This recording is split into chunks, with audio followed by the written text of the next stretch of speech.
할렐루야. 우리 주님 승리하시고 다시 우리에게 오실 줄로 믿습니다. 오늘 이렇게 2부 예배 참여하신 모든 성도님들, 또 우리 교회를 찾아오셔서 함께 예배하는 분들, 여기저기 흩어져 계신 모든 성도들에게 부활의 주님, 다시 오실 주님의 은혜와 평강이 함께 하시기를 기원합니다. 여러분들께서 많이 기다리셨을 오이코스 책자가 나왔어요. 본래 2주 전부터 나눠드리는데 이번에는 조금 늦었죠. 여러분 만들다 보면 늦는 때도 있고 조금 그래요. 다들 구하셔서 성경 읽기 열심히 해주시면 감사하겠고요. 오늘은 봉헌성을 우리 사랑부 친구들이 하게 되는데, 오늘 원래는 지난 주일에 장애인 주일인데 이제 오늘, 지난주가 부활절이기 때문에 오늘로 하게 됐어요. 저 뜰에 나가면 우리 사랑부를 격려하실 수 있고, 또 1부터 4까지 남성교회 만남의 주일이기도 합니다. 우리 남자 성도님들은 다 가셔서 부스에서 소중한 만남도 가져주시기를 바라고, 또 오늘 영락사회복지재단이 어깨동무 후원하는 분들을 모시는 날이기도 해요. 여러분들이 다 가셔서 많이 격려해 주시기를 부탁을 드리겠습니다. 산상기도에 은혜 많이 받으셨죠? 네. 은혜는 받기만 하면 안 되고 잘 유지해야 되고, 또 그것을 통해서 더 큰 은혜로 나가셔야 됩니다. 하나님의 은혜를 사모하는 가운데 살게 되시기를 바랍니다. 많은 말씀을 들으셨는데 그 중에 이런 말씀도 있었습니다. 예수님을 믿고 바로 하늘나라 간 사람이 복이 제일 많은 사람인데, 우리는 예수님을 믿고 바로 간 게 아니고 지금 남아서 살고 있는데, 주께서 우리를 남겨두신 이유가 뭐냐 하면 해야 될 사명이 있기 때문이다 하는 말씀을 하셨어요. 우리가 이 땅에 남겨져 있는 것은 사명 때문입니다. 그 사명 잘 감당하길 원합니다. 그런데 문제가 있습니다. 그것은 사명을 감당하는 도중에 어려운 일이 많다는 것입니다. 여러분, 예수님의 부활은 어떻게 우리에게 다가오느냐 하면 위대한 승리로 다가옵니다. 예수님은 부활 승천하셔서 승리하셨다. 그런데 예수님께서 승리하신 다음에 남아있는 우리들의 삶은 어려울 때가 많다는 겁니다. 많은 환난과 시련도 있고, 심지어는 죽음도 우리에게 고통스럽게 다가오기도 합니다. 그 죽음이 순교의 죽음인 때도 있습니다. 그것을 보여주는 말씀이 오늘 읽은 사도행전 7장이라고 생각하는데, 사도행전 7장에는 스데반 집사님 이야기가 나옵니다. 여러분, 스데반 집사님은 성령에 충만했어요. 말씀의 사람이었고 능력의 사람이었는데, 스데반 집사님이 사방 다니면서 권능 있게 하나님의 말씀을 전할 때 유대 지도자들은 굉장히 집사님을 미워했고, 어떻게 해볼 도리가 없자 폭력을 동원하게 되었는데, 스데반 집사님을 사내들인 공회로 끌고 오게 됩니다. 여러분, 그 말씀이 사도행전 6장 10절부터 나오고 있죠. 스데반이 지혜와 성령으로 말함을 그들이 능히 당하지 못하여 사람들을 매수하여 말하게 하되, 이 사람이 모세와 하나님을 모독하는 말을 하는 것을 우리가 들었노라 하게 하고, 백성과 장로와 서기관들을 충동시켜 와서 잡아가지고 공회에 이르러. 예수님께도 온갖 거짓 증거를 씌워서 사내들인 공회로 끌고 갔던 그들이었는데, 스데반 집사님께도 똑같은 방법을 사용했습니다. 자, 그리고 7장으로 넘어오면 스데반 집사님의 명설교가 길게 나와 있어요. 근데 그 결과가 무엇입니까? 스데반 집사님의 설교가 끝나자마자 사람들은 달려들어서 돌을 던져 스데반 집사님을 죽이니, 이 집사님은 기독교 최초의 순교자가 되셨습니다. 여러분, 예수님께서 부활하시고 승리하셨는데 왜 남아있는 성도들에게는 이토록 고통이 오는가? 이게 참 어려운 신앙의 난제입니다. 보통 전도하실 때 이렇게들 많이 하시잖아요. 하나님을 믿으세요. 구원을 받으세요. 하나님께서 복을 주시고 평화를 주실 겁니다. 이렇게 전도를 많이 해요. 근데 여러분, 하나님을 믿으면 그날부터 평화가 오고 형통하고 그리고 하나님의 복을 받습니까? 그런 사람도 있겠지만은 어떤 분은 이렇게 말할 수도 있어요. 내가 하나님을 믿는데도 더 어려워졌어요. 하나님을 믿는데도 내 생활이 정말 힘이 듭니다. 살고 싶질 않아요. 이렇게 말하는 사람들도 있거든요. 여러분, 하나님을 믿는다고 하는데 예수님은 승리하셨는데 왜 남아있는 성도들은 계속 고통스러운 것인가? 이 문제가 참으로 우리를 힘들게 할 때가 있다는 것입니다. 여러분, 이 문제를 우리가 어떻게 신앙적으로 이해할 수 있을 것인가? 오늘 그 말씀을 같이 나누려고 하는 것이죠. 성숙한 그리스도인이 되기 위해서 반드시 알아야만 되는 어려운 숙제입니다. 우선 우리가 그 전제로 알아야 될 것은 주께서 승리하신 것처럼 주님은 우리들에게도 승리를 주십니다. 그런데 그 승리가 상당히 뒤로 유보되어 있다는 사실을 이해하는 게 필요합니다. 그래서 소위 이미와 아직 아님이라고 하는 두 가지를 깨닫는 게 중요합니다. 이미라고 하는 것은 이미 구원받았다, 이미 나는 하나님의 자녀가 되었다, 이미 하나님의 은혜가 내게 임했다 하는 얘기입니다. 예를 들면 예수님의 십자가 곁에 행악자가 달려 있었는데 그 사람이 예수님께 자신을 기억해 달라고 요청하죠. 그때 예수님께서 낙원을 허락해 주십니다. 그 말씀이 누가복음 23장 42절에서 43절입니다. 이르되 예수여 당신의 나라에 임하실 때에 나를 기억하소서 하니 예수께서 이르시되 내가 진실로 네게 이르노니 오늘 내가 나와 함께 낙원에 있으리라 하시니라. 여러분, 아직 낙원에 들어가진 않았지만 예수님의 백성으로 그 순간 이미 확정된 거예요. 이미 그는 예수님의 사람이 된 겁니다. 이미 구원받은 사람이 된 거죠. 근데 현재 상태는 어떻습니까? 현재 상태는 아직 매달려서 십자가의 고통을 겪고 있는 거예요. 그러면 예수님께서 네가 오늘 나와 함께 낙원에 있을 것이라고 나중에 두고 보자든가 생각을 천천히 해보다든가 이렇게 하지 않으시고 즉석에서 허락하셨잖아요. 그리고 이미 그는 주님의 백성이 된 거 아닙니까? 고통은 아직 끝나지 않았지만 이미 주님의 백성이 된 거죠. 여러분, 그거와 똑같아요. 우리가 비록 아직 이 세상에 두 발을 디디고 살고 있지만 우리 성도 여러분, 확신을 가지시기 바랍니다. 이미 우리는 구원받았습니다. 이미 우리는 하나님의 자녀가 됐습니다. 이미 구원의 은혜가 우리 안에 역사하고 있습니다.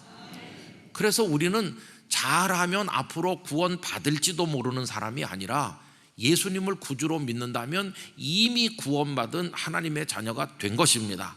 이것에 대한 확신을 가지시기를 바랍니다. 예수님의 말씀을 보십시오. 요한복음 5장 24절 우리 다 같이 읽어보도록 하겠습니다. 내가 진실로 진실로 너희에게 이르노니 내 말을 듣고 또 나 보내신 이를 믿는 자는 영생을 얻었고 심판에 이르지 아니하나니 사망에서 생명으로 옮겼느니라. 아멘. 영생을 얻었고 사망에서 생명으로 옮겼느니라. 이미 다 그렇게 됐다고 말씀했어요. 앞으로 너희들이 잘하면 영생을 얻을는지도 몰라, 이런 애매한 말씀이 아니고 영생을 얻었고 사망에서 생명으로 옮겼느니라 이렇게 선언하셨어요. 이미 이루어진 것입니다. 그걸 믿어야 되는 것이죠. 여러분뿐만 아니라 로마서 8장 1절 2절을 우리 다 같이 읽길 원합니다. 그러므로 이제 그리스도 예수 안에 있는 자에게는 결코 정죄함이 없나니 이는 그리스도 예수 안에 있는 생명의 성령의 법이 죄와 사망의 법에서 너를 해방하였음이라. 앞으로 해방될지도 모르는 그런 얘기가 아니고 해방하였음이라. 죄와 사망의 법에서 이미 벗어난 사실을 확신하시기 바라는 것입니다. 이미 구원받았어요. 이미 하나님의 자녀가 됐어요. 이미 정죄에서 벗어났어요. 이미 해방되었어요. 이미 영생의 사람이 되었어요. 사망에서 생명으로 이미 옮겨졌어요. 이게 이미 주신 은혜입니다. 자, 이게 이미라고 하는 거와 또 다른 하나는 뭐냐 하면 아직 아님이라고 하는 게 있다고 그랬죠. 이미 이루어지긴 했으나 아직 아님이라는 건 부족함이 있다, 그런 뜻이에요. 여러분, 로마 시대 때 사람들이 거울을 사용했는데 요즘 거울이 아니고 청동 거울이기 때문에 흐릿하게 보이긴 보이지만 명확히 보이진 않아요. 보이긴 보이는데 명확하진 않은 어중간한 상태, 그게 아직 아님이라는 거예요. 여러분, 고린도전서 13장 12절을 보면요, 우리가 지금은 거울로 보는 것 같이 희미하다, 청동 거울을 떠올리시면 됩니다. 그렇지만은 그때가 언제입니까? 모든 게 완성되는 때예요. 최후의 승리의 그날을 말하는 거죠. 그때에는 희미한 것이 아니고 얼굴과 얼굴을 대하여 본다, 분명하게 보게 되는 날이 온다는 거예요. 또 지금은 내가 알기는 알지만 어떻게 안다고 돼 있어요? 부분적으로만 알아요. 다 확실히 아는 게 아니고 조금 알아요. 사랑하는 우리 주님에 대해, 하나님 나라의 능력에 대해, 영원한 천국에 대해서 알긴 알지만 100%다 아는 게 아니고 부분적으로만 알아요. 부족함이 많고 어중간하잖아요.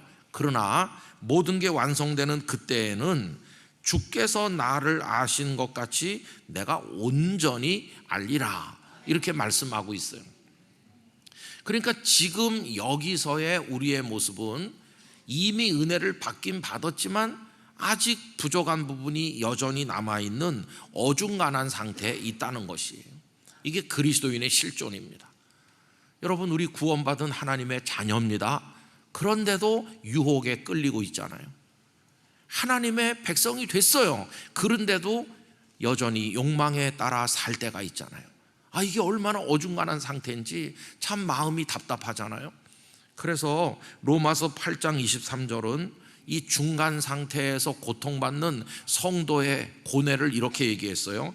그뿐 아니라 또한 우리 곧 성령의 처음 익은 열매를 받은 우리까지도, 성령의 처음 익은 열매, 큰 은혜를 이미 받았는데도 불구하고 그런 우리까지도 아직 완전하지 않기 때문에 어떻습니까? 속으로 탄식하여 양자 될 것 곧 우리 몸의 속량을 기다리느니라. 완벽하게 이루어질 그날을 기다리면서 오늘을 고통 중에 살아가고 있는 것이죠. 완전한 평화, 완전한 영광, 그것은 하나님의 나라가 완벽하게 이루어지는 그 완성의 날 우리에게 오게 될 것입니다. 여러분, 예수님은 승리하셨어요. 그런데 우리는 100%의 승리를 아직은 얻지 못했어요. 그래서 예수님의 승리와 우리가 앞으로 얻게 될 완벽한 승리, 그 사이에 시차가 생기는 거예요.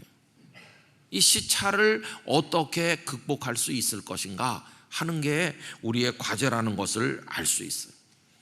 여러분, 이번에 우리 목사님이 주신 말씀 가운데 산이 우리 앞에 낮아져 평지가 된다, 그런 말씀을 했는데 산이 평지가 될 겁니다.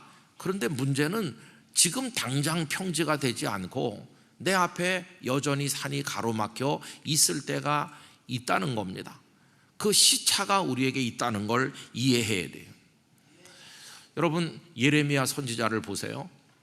바벨론 느부갓네살 군대에게 예루살렘이 함락되면서 유다가 멸망하잖아요.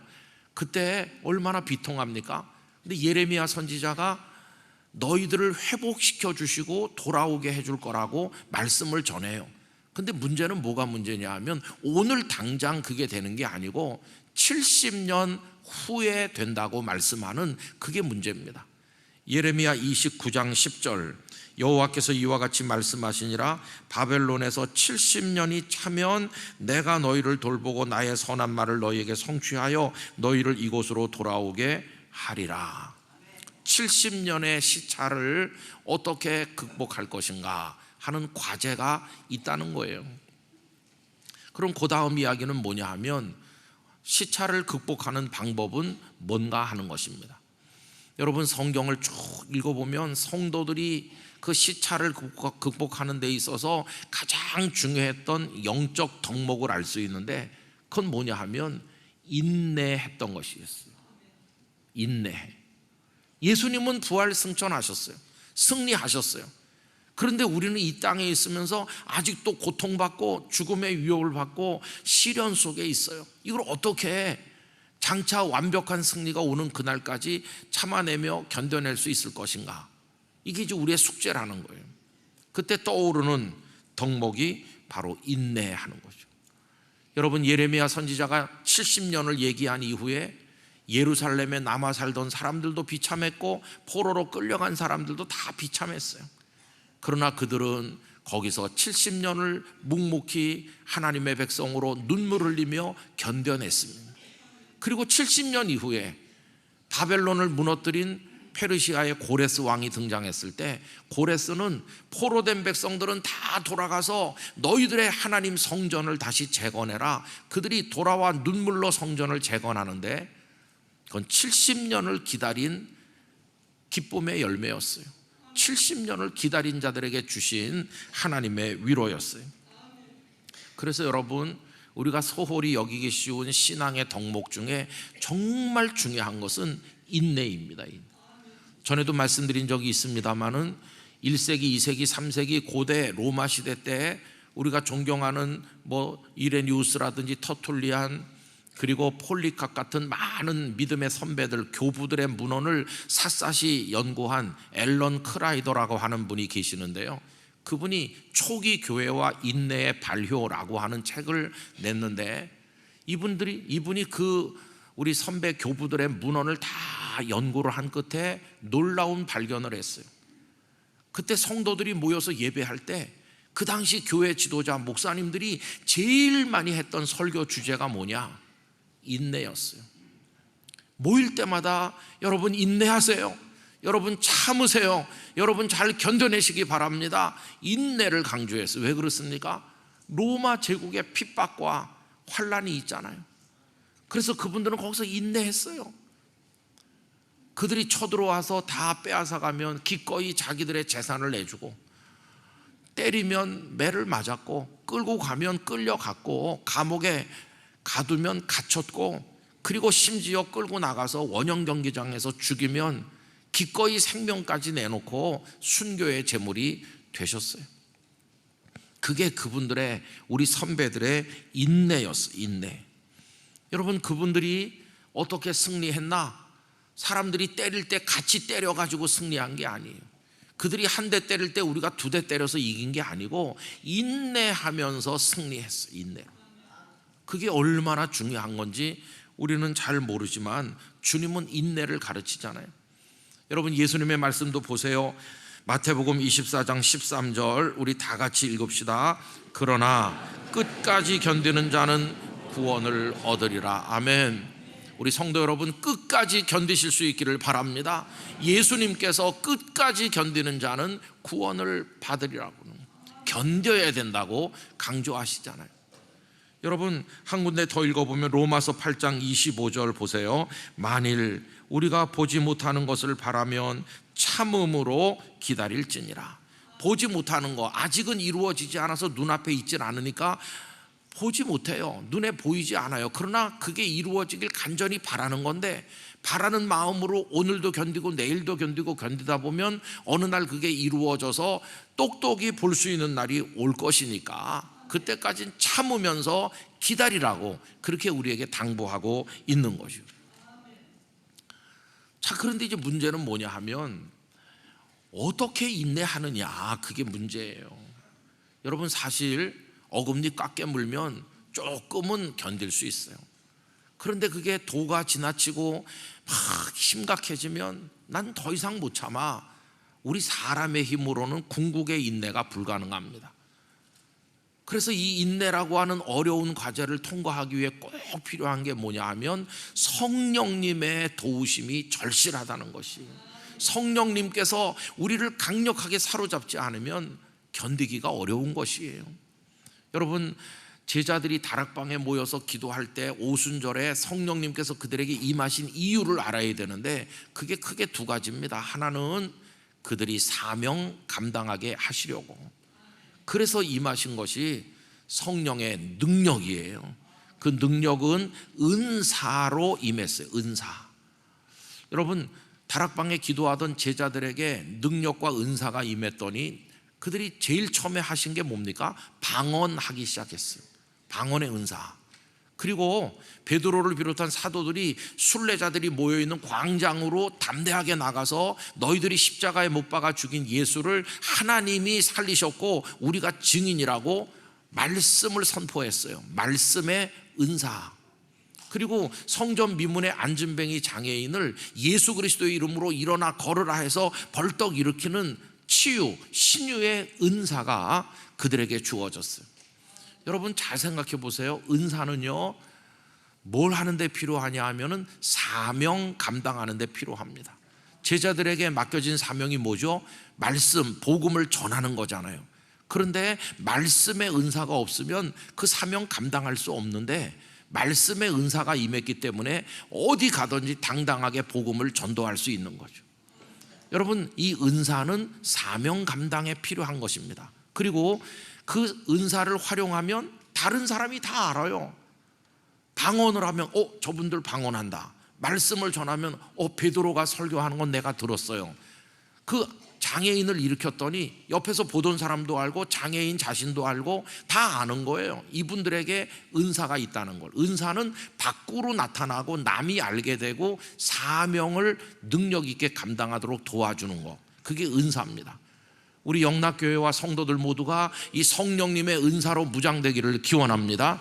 은사가 꼭 필요해요. 자, 그런데 여러분, 놓쳐서는 안 되는 성령님의 역사가 하나 더 있어요. 그게 뭐냐 하면 성령님의 열매라는 게 있어요. 열매. 여러분, 갈라디아서 5장 22절 23절 우리 다 같이 성령의 열매를 읽어보겠습니다.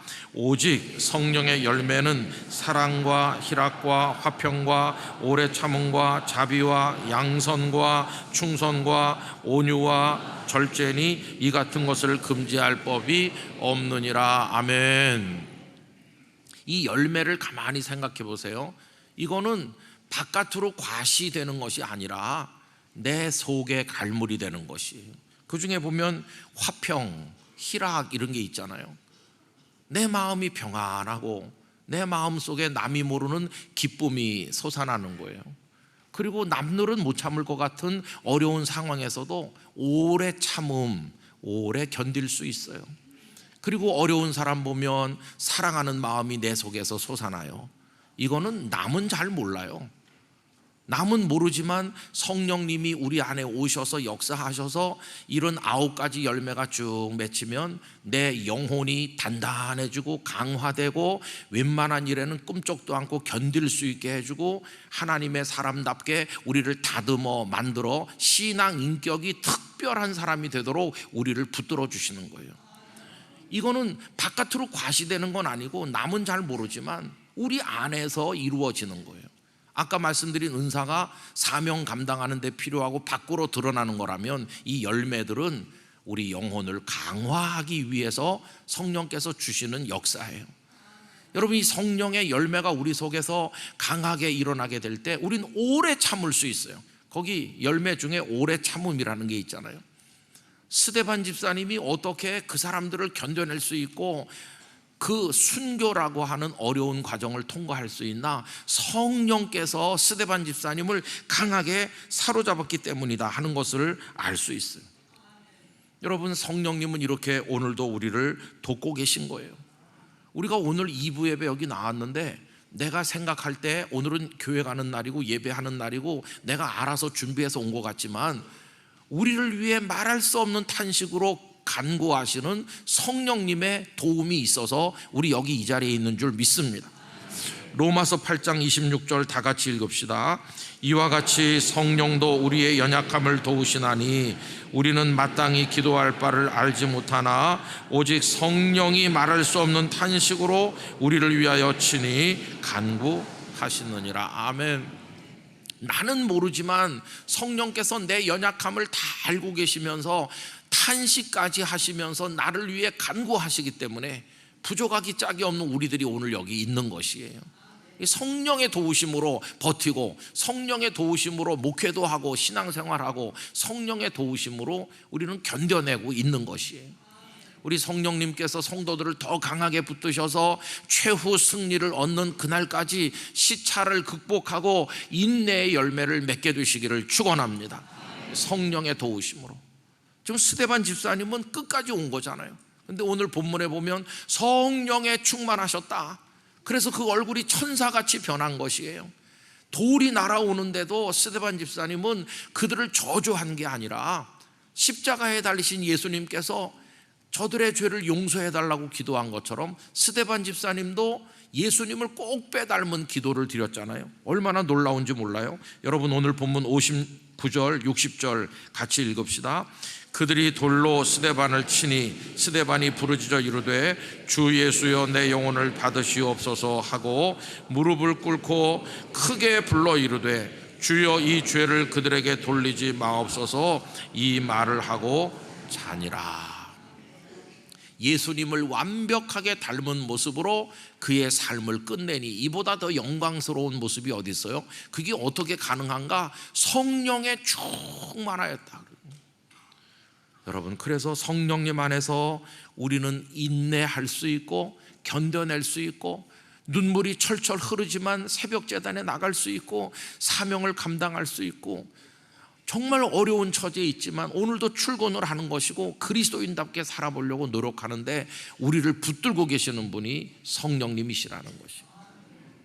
여러분, 그렇게 하다 보면 최후 승리가 다가와요. 시차가 극복돼요. 아, 드디어 오늘 영광의 날이 오는구나. 그날까지 잘 감당할 수 있기를 원하는 것입니다. 이제 우리들은 이런 다짐을 해야 됩니다. 역경이나 시련이 올 때 하나님 원망하지 말고 나에게도 승리가 이미 주어진 줄 믿습니다. 단지 그게 다가오지 않을 뿐인데 그때까지 견딜 수 있는 힘을 주시옵소서. 인내하도록 하겠습니다. 그러면서 성령님을 철저히 의지하시기 바랍니다. 기도하시기 바랍니다. 그리고 평지가 다 되면 좋은데 여전히 산이 내 앞을 가로막고 있을 땐 어떻게 하나?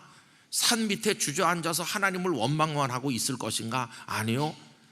평지가 되지 않고 산이 나를 여전히 가로막고 있다면 용기를 내셔서 신발끈을 고쳐매고 그 산을 오르시기를 바랍니다. 평지가 되지 않으면 산을 넘어가면 될 거 아니겠어요? 산을 넘으면서 사명을 감당하면 되잖아요. 이것에 꼭 맞는 여러분 잘 아시는 얘기가 있어요.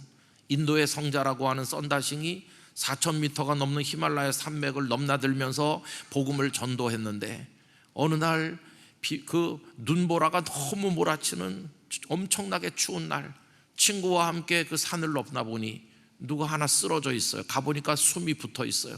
썬다싱이 이 사람 데리고 가자.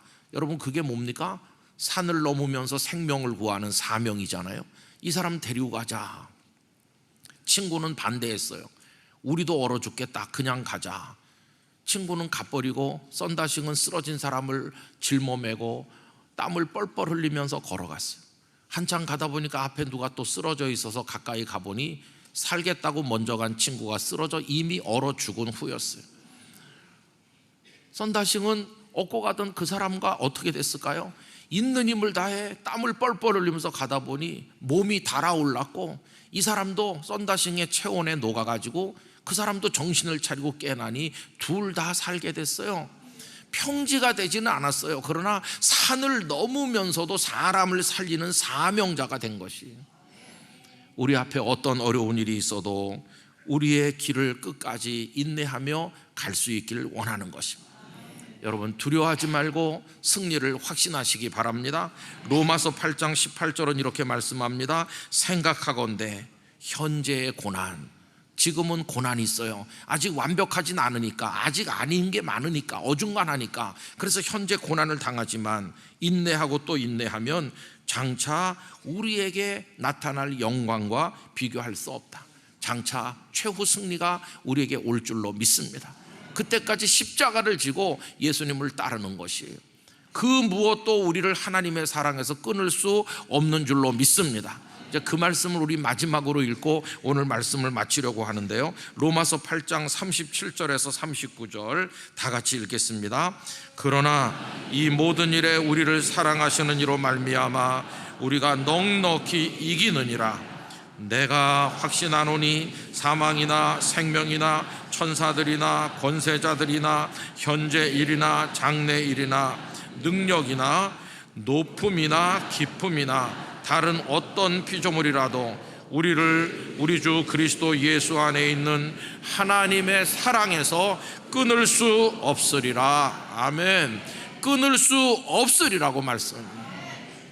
그날을 바라보면서 최후 승리를 얻는 그날까지 또 인내하며 기도하시고, 또 인내하며 출근하시고, 또 인내하며 전도하시고, 또 인내하며 성령님을 바라보시고, 그러면서 그날 주님의 품에 안기는 그날까지 끝까지 나가는 우리 모든 성도가 되시기를 간절히 기원합니다. 기도하겠습니다. 하나님 아버지, 주님은 이미 승리하셨습니다. 우린 이미 하나님의 자녀가 된 줄 믿습니다. 그러나 이 땅에 사명을 위해 사는 동안 어려운 일도 있고 고통도 있습니다만 인내할 수 있도록 성령님이여 저희를 도와주실 줄 믿습니다. 성령의 열매로 저희 내면을 강하게 만들어 주시기를 원합니다. 은사를 주셔서 사명도 잘하게 해주시기를 원합니다. 쓰러졌다가도 다시 일어날 힘을 주시길 원합니다. 그 무엇도 하나님의 사랑에서 우리를 끊을 수 없을 줄 믿습니다. 우리도 스데반 집사님처럼 성령 안에 승리하도록 도와주시옵소서. 예수님의 이름으로 기도드리옵나이다. 아멘.